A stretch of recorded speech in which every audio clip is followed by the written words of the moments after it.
ವೀಕ್ಷಕರೇ, ಈಗ ನಮ್ಮ ರಾಜ್ಯದಲ್ಲಾಗಿರ್ಬೋದು ಇಡೀ ದೇಶದಲ್ಲಿ ಒಂದೇ ಒಂದು ಅಭಾವ, ಅದು ಗ್ಯಾಸ್ ಸಿಲಿಂಡರ್ ಸಿಗ್ತಾ ಇಲ್ಲ ಅಂತ ಹೇಳಿ ಸಿಕ್ಕಾಪಟ್ಟೆ ತೊಂದರೆ ಆಗ್ತಾ ಇದೆ.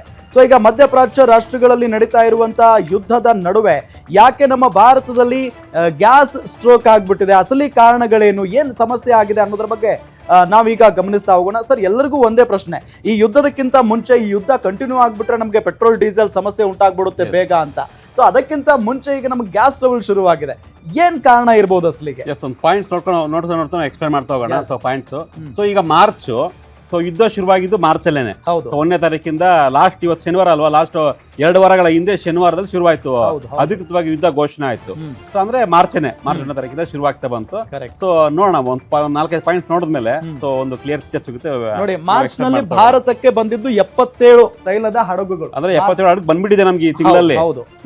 ಅದು ಆರಂಭದಲ್ಲಿ ಒಂದು ಮೊದಲನೇ ದಿನ ಅಥವಾ 2ನೇ ದಿನ 3ನೇ ದಿನ ಬಂದಿರಬಹುದು. ಬಟ್ ಭಾರತದ ಬಾವುಟ ಇದ್ದ LPG ಟ್ಯಾಂಕರ್ಗಳಿಗೆ ಈಗ ಜಸ್ಟ್ ಅನುಮತಿ ಕೊಟ್ಟಿದೆ, 2 ಬರ್ತಾ ಇದಾವೆ ಈಗ. ಸೊ ನೆಕ್ಸ್ಟ್ ನೋಡೋದಾದ್ರೆ 2 ಹಡಗುಗಳು ಭಾರತಕ್ಕೆ ಬಂದಿದಾವೆ ಈಗ. ಸೊ ಇನ್ನು ಬರ್ಬೇಕು. ಸುಮಾರು 40 ಹಡಗುಗಳು ಹರ್ಮುಜ್ ಜಲಸಂಧಿಯಲ್ಲಿ ಬಂದಿಯಾಗಿದ್ದಾವೆ. ಇವೆಲ್ಲವೂ ಇನ್ನು ಅಲ್ಲೇ ಇದಾವೆ, ಬರ್ಬೇಕಾಗಿತ್ತು ಈಗಾಗ್ಲೇ. ಇವೆಲ್ಲ ಬಂದ್ಬಿಟ್ಟಿದ್ರೆ ತೊಂದರೆ ಇರ್ತಿಲ್ಲ ನಮ್ಗೆ, ಬಟ್ ಅಲ್ಲಿ ಬಂದಿ ಆಗ್ಬಿಟ್ಟಿದಾವೆ. ಸೊ ಇದರಿಂದಾಗಿ ನಮ್ಗೆ ತೊಂದರೆ ಆಗ್ತಾ ಇದೆ. ಸಾಮಾನ್ಯವಾಗಿ ಆ ಜಲಸಂಧಿಯಿಂದ ಭಾರತಕ್ಕೆ ಬರೋದಕ್ಕೆ ಒಂದು ಹಡಗು 6 ದಿನ ಬರ್ಬೋದು, 7 ದಿನ ಬರ್ಬೋದು, ಮಿನಿಮಮ್ 6 ದಿನ, ಮ್ಯಾಕ್ಸಿಮಮ್ 10 ದಿನ, 6ರಿಂದ 10 ದಿನ ಬರಬಹುದು. ಸೊ ಅದಾಗಿದ್ದು ಈಗ ನಮ್ಗೆ ಶುರುವಾಗಿದ್ದು ಪ್ರಾಬ್ಲಮ್ ಶುರುವಾಗಿರೋದು 5 ದಿನಗಳಿಂದ. ಸೊ ಯಾಕಂದ್ರೆ ಬರ್ತಾ ಇಲ್ಲ ಅಂತ, ಆರದಲ್ಲಿ ಬರ್ತಾ ಇತ್ತು, 5 ದಿನ ಯಾಕೆ ಬರ್ತಾ ಇಲ್ಲ ಅಂದ್ರೆ ಹರ್ಮುಜ್ ಕಾಲುವೆನ ಬಂದ್ ಮಾಡ್ಬಿಟ್ಟಿದ್ದಾರೆ, ಹಾಗಾಗಿ ಬರ್ತಾ ಇಲ್ಲ. ಸೊ ಇನ್ನು ಗ್ಯಾಸ್ ವಿಚಾರದಲ್ಲಿ ನಮ್ಗೆ 40% ನಾವು ಭಾರತದಲ್ಲೇ ಉತ್ಪಾದನೆ ಮಾಡ್ತೀವಿ. LPG ಅನ್ನ ಭಾರತದಲ್ಲೇ ನಾವು ಉತ್ಪಾದನೆ ಮಾಡ್ತೀವಿ. ಅದು ಬೇರೆ ಬೇರೆ ಮಾರ್ಗದಲ್ಲಿ ಆಗಿರ್ಬೋದು. ಒಂದು ಈಗ ಕಚ್ಚಾ ತೈಲವನ್ನು ತಂದ ಮೇಲೆ ಇಲ್ಲಿ ನಾವು ಪೆಟ್ರೋಲ್, ಡೀಸೆಲ್ ಹೆಂಗ್ ವಿಂಗಡಣೆ ಮಾಡ್ತೀವೋ ಅದೇ ರೀತಿಯಾಗಿ ನಾವು ಗ್ಯಾಸ್ ಅನ್ನು ಕೂಡ ಅದರಿಂದ ವಿಂಗಡಣೆ ಮಾಡ್ತೀವಿ. ಹಾಗಾಗಿ ಅಲ್ಲಿಂದ ಒಂದು 40% ನಾವೇ ಉತ್ಪಾದನೆ ಮಾಡ್ತೀವಿ ಭಾರತೀಯ ಬೇರೆ ಬೇರೆ ಮಾರ್ಗಗಳಲ್ಲಿ. ಸೊ ಇನ್ನು ಉಳಿದಿದ್ದು 60% ನಾವು ಬೇರೆ ರಾಷ್ಟ್ರಗಳಿಂದ ಅವಲಂಬನೆ ಆಗುತ್ತೆ. ಹಾಗಾಗಿ ನಮ್ಗೆ ತೊಂದರೆ ಆಗ್ತಾ ಇದೆ. ಸೊ 60% ಹರ್ಮುಜ್ ಮತ್ತೆ ಕರ್ಗ್ ಮೇಲೆ ಅವಲಂಬನೆ ಆಗಿದ್ರೆ ಆಲ್ಮೋಸ್ಟ್ ನಾವು ಇರಾನ್ ಮೇಲೆ ಅವಲಂಬಿತವಾಗಿದ್ದೀವಿ. ಜೊತೆಗೆ ಬೇರೆ ಬೇರೆ ಪಕ್ಕದ ರಾಷ್ಟ್ರಗಳೇನಿದೆ ಅಲ್ಲಿಂದ ಹರ್ಮುಜ್ ಮೇಲೆ ಜಲಸಂಧಿನ ಬರುತ್ತೆ, ಅಲ್ಲಿಂದ ನಾವು ಡಿಪೆಂಡ್ ಆಗಿದ್ದೀವಿ. ಸೊ ಹಾಗಾಗಿ ನಮ್ಗೆ ಈಗ ಗ್ಯಾಸ್ ನ ತೊಂದರೆ ಆಗ್ತಾ ಇದೆ. ಭಾರತಕ್ಕೆ ವಾರ್ಷಿಕ 31 ದಶಲಕ್ಷ ಟನ್ LPG ಅಗತ್ಯ ಇರುತ್ತೆ. ಸ್ಟೋರೇಜ್ ಕೆಪಾಸಿಟಿ ಕೇವಲ 1.4 ಲ್ಯಾಕ್ ಟನ್ ಮಾತ್ರ ಇದೆ. ಯಾಕಂದ್ರೆ ಸ್ಟೋರೇಜ್ ನಾನು ಆರಂಭದಲ್ಲಿ ಹೇಳಿದೆ, ನಾವು ಅಷ್ಟೊಂದು ವ್ಯವಸ್ಥೆಯನ್ನ ಮಾಡ್ಕೊಂಡಿಲ್ಲ. ಹಾಗಾಗಿ ನಮ್ಗೆ ಹಾರ್ಡ್ಲಿ 8ರಿಂದ 10 ದಿನ ಮಾತ್ರ ಸ್ಟೋರೇಜ್ ಆಗುತ್ತೆ. ಹಾಗಾಗಿ ಸಮಸ್ಯೆ ಆಗ್ತಾ ಇದೆ.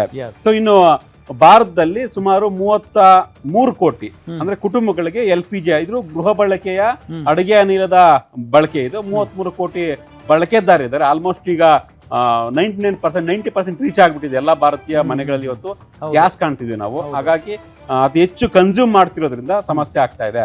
ಪೆಟ್ರೋಲ್ ಡೀಸೆಲ್ಗೆ ಪರ್ಯಾಯವಾಗಿ ಸಿಕ್ಕಂತೆ ಗ್ಯಾಸ್ಗೆ ಪರ್ಯಾಯ ಮಾಡ್ಕೊಂಡಿಲ್ಲ ನಾವು. ಹಾಗೆ ಹೇಳಿದೆ, ನಮ್ಮ ಮುಂಬೈಲಿದೆ, ವಿಶಾಖಪಟ್ಟಣಂ ಅಲ್ಲಿ ಇದೆ, ಮಂಗಳೂರಲ್ಲಿದೆ. ಇದರ ಆಲ್ಮೋಸ್ಟ್ ಎಲ್ಲಾ ರಾಜ್ಯದಲ್ಲಿ ಎಲ್ಲೋ ಒಂದು ಪ್ರದೇಶದಲ್ಲಿ ನಾವು ಪೆಟ್ರೋಲ್, ಡೀಸೆಲ್ ಅನ್ನ ಅಥವಾ ಕಚ್ಚಾ ತೈಲವನ್ನ ಶೇಖರಣೆ ಮಾಡ್ತೀವಿ. ಗ್ಯಾಸ್ ಅನ್ನ ಸ್ಟೋರೇಜ್ ಮಾಡುವಂತಹ ಇನ್ನು ಅಷ್ಟೊಂದು ಟೆಕ್ನಾಲಜಿ ಆಗಿರ್ಬೋದು ಅಥವಾ ಆ ರೀತಿಯ ಸಾಹಸಕ್ಕೆ ಭಾರತ ಮುಂದಾಗ್ತಿಲ್ಲ. ಏನಾದ್ರು ದುರಂತ ಆಗಬಹುದೇನೋ ಅನ್ನೋ ಒಂದು ಭಯ ಇದೆ. ಹಾಗಾಗಿ ಆಮೇಲೆ ಅದು ಖರ್ಚು ವೆಚ್ಚ ತುಂಬಾ ದೊಡ್ಡ ಮಟ್ಟದಲ್ಲಿ ಖರ್ಚು ಮಾಡಬೇಕು. ಹಾಗಾಗಿ ಇನ್ನು ಆ ಒಂದು ನಿಟ್ಟಿನಲ್ಲಿ ಸಾಕ್ತಾ ಇಲ್ಲ, ಹೀಗಾಗಿ ಸಮಸ್ಯೆ ಆಗ್ತಾ ಇದೆ. ಸೊ ಮುಂದೆ ನೋಡೋದಾದ್ರೆ ಸೌದಿ, ಕುವೈತ್, ಕತಾರ್, UAEಗಳಲ್ಲಿ ಗ್ಯಾಸ್ ಉತ್ಪಾದನೆ ಸ್ಥಗಿತದ ಪರಿಣಾಮ. ಅಲ್ಲಿ ಗ್ಯಾಸ್ ಉತ್ಪಾದನೆ ಸ್ಥಗಿತ ಆಗಿದೆ, ಅದು ನಮ್ಮ ಮೇಲೆ ಬರ್ತಾ ಇಲ್ಲ.